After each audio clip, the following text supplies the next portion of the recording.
Hi everyone, and welcome to Puppet Pop Studio's first tutorial video. I'm excited for you all to watch this. This is how to make arm rods. So let's get started.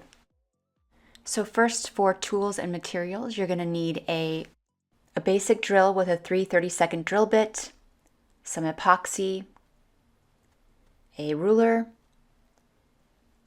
a hand scroll saw, a heat gun,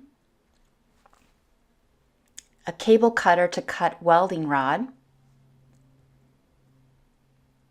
a 3/32 welding rod, a zip tie, a keychain ring, a 1/2-inch wooden dowel, 2.5mm heat shrink tubing, and 14mm heat shrink tubing as well.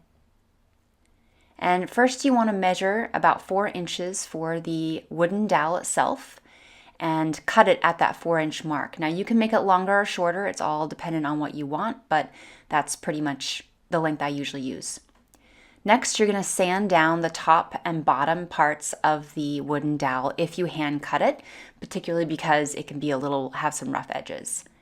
And now we're going to drill a hole into the center of the dowel.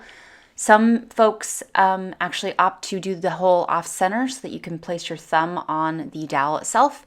I do the center because it's just easier for me to do that. Next, you're going to insert the welding rod into the wooden dowel. And to ensure it sticks, you want to use epoxy, 2 equal parts of resin and activator. And I like to also sand down the top of the welding rod so it will actually stick to the glue better.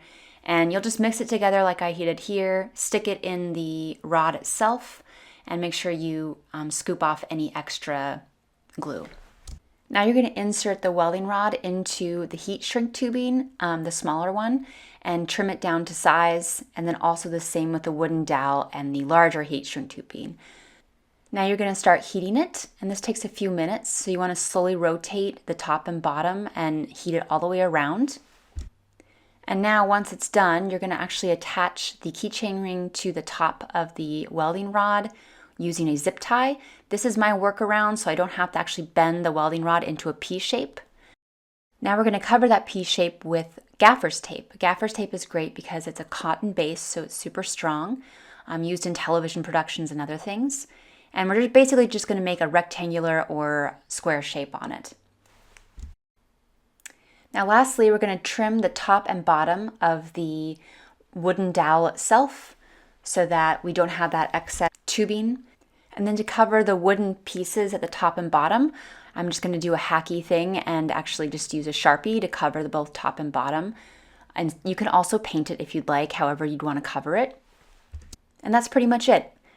I really like using the heat shrink tubing for the dowel so that it's soft on the puppeteer's hands. And making your own arm rods is a really great way to save money. I'll say that for sure, because arm rods can cost quite a bit of money. I hope you enjoyed this video, and thank you so much for watching.